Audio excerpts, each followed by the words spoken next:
The starport auction on Station 12 was a scrapyard circus. Engines that sputtered, hulls that wheezed in vacuum, and ships that had seen better centuries were all up for bid, sold cheap to mercenaries, smugglers, or hopeful fools. Connor Jace was the last kind. He'd sunk almost everything he had left, 12,000 credits, a burned reputation, and a gambler's last ounce of hope, into this one moment. He was supposed to walk away with a modest freighter, just enough to start a cargo run and rebuild his name after the Selenar job fell apart. Instead, his eyes locked onto a ship near the end of the list. It looked wrong. Ancient curves mixed with unfamiliar alloys. Its design was sleek, predatory, too elegant for junk. And the bid was absurdly low. Lot 419, the auctioneer boomed, tapping his tablet. Unclaimed salvage. No registry. No warranty. One owner. Connor raised his hand. "You sure, pal?" the guy next to him murmured. "That ship's been on the lot 6 times. Rumor says someone lives in it. Something." "I'll take my chances," Connor replied. The gavel slammed. "Sold. Eep. A ship." She was old but alive. Not in the sentient AI kind of way. No chirpy voice or holographic interface greeted him when he stepped into the bay. No, this ship breathed. The metal had a low thrum under his boots. The lights pulsed gently like a heartbeat. There were no controls, only orbs embedded in strange walls, veins of bioluminescence lining the corridors. When he touched the main console, it responded, melted open like muscle parting under pressure, and reshaped itself for him. Connor was halfway to calling it haunted when he heard movement behind him. He turned fast, hand on his blaster, and froze. A tall, elegant alien woman stood in the corridor. Skin like shifting starlight, lavender and blue that shimmered with her breath. Hair long and black, flowing in gravity-defying strands. She wore a body-hugging uniform that looked grown rather than sewn. Her eyes locked onto his. Not with fear. With quiet, fierce judgment. "You activated the bond," she said in perfect galactic trade. "I am yours." Connor blinked. "Wait. What?" Explanations and consequences. Her name was Vesha Carroll. Or just Vesha, she conceded. She was a Zalthian, one of the vanished biocrafters of the Orion Fringe. Her species was believed extinct, their technology lost after the Orion collapse.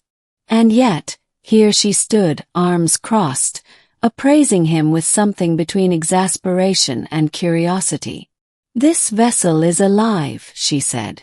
"A symbiotic partner. It was my cradle and my dowry. As per Zalthian tradition, activation of the heart core forms a neural and genetic bond. You are now my mate." Connor coughed. "You're what?" She raised an eyebrow. "I didn't stutter, human." He spent the next hour trying to make sense of it all. Apparently, the ship was built to bind to a pilot and a companion, traditionally a Zalthian pair. But her original partner had died centuries ago in a battle he couldn't pronounce. The ship had locked down, gone dormant, and was later scavenged. When he touched the heart core, it interpreted his signal as intent to bond. "And that makes me your husband, pilot, Bander. You have rights now," she said, narrowing her eyes. "As do I." The middle of nowhere. They left the station within the day. He figured it would be awkward, but it was worse than awkward. Vesha slept in the living quarters, rarely and upright, and spoke little except to correct his posture or explain things like, "Don't touch that, or the ship will bio-flush you into space." She seemed frustrated, not angry. Like she expected more. "Why me?" Connor finally asked over synthesized rations. "You were compatible," she said flatly. "Compatible with what?" "Your species." No. With the ship's binding matrix. Chose you. Which means by ancestral law, I am now bound to ensure your survival. And your legacy. He nearly choked on the pseudomeat. Legacy. Progeny, she said matter-of-factly. The bond must be fulfilled in full. Eventually. I just wanted a freighter. You bought a Zalthian war frigate with a royal bio-concubine, she said.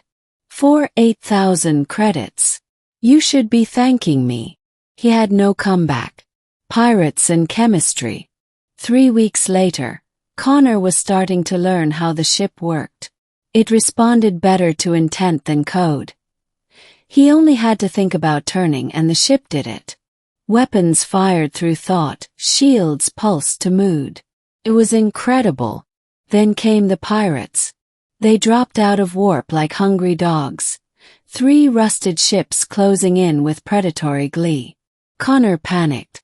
We're outgunned. Vesha stepped forward, calm and radiant. Let me fly. He hesitated, then stepped back. She placed both hands on the core. Her eyes blazed. What followed was art. The ship twisted through space like a bird of prey, shields flickering, weapons growing like tendrils from the hull and firing beams of sickly green light. In 10 minutes it was over. The pirate ships drifted in pieces. Vesha turned to him, breathless. Now that, she said with a smile, was a mating dance. A shift. From that day forward everything changed. They trained together, fought together, ate side by side, laughed, bickered. She explained ancient rituals.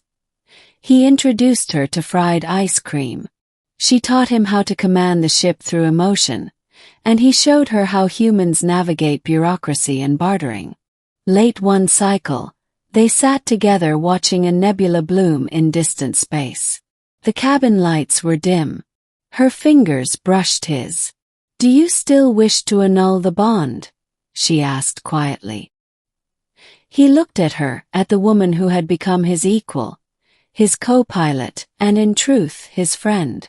No, he said. I don't. She leaned against him, hair brushing his cheek. Then it is time we complete the joining. Completion. The ceremony was strange. Not physical, not in the way Connor expected. The Zalthian bond was done through shared memory, a direct neural connection facilitated by the ship. It was intimacy without touch, emotion without shame. He saw her life, her pain, her honor, her losses. She saw his and she wept, not from sorrow but because he had endured. When it ended they were changed. The ship itself responded. Glowing, faster, stronger. United now with 2 minds as one.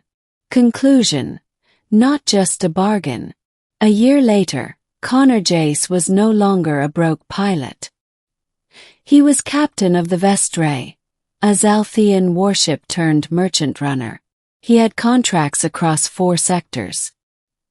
He was known not just for the impossible ship, but for the fierce alien woman always at his side. They were partners in business and in battle. And yes, eventually in love. Once, a curious customs officer asked him if the rumor was true. That you bought your wife at an auction. Connor just grinned and squeezed Vesha's hand. Nah, he said. I bought a ship. The wife was the real prize.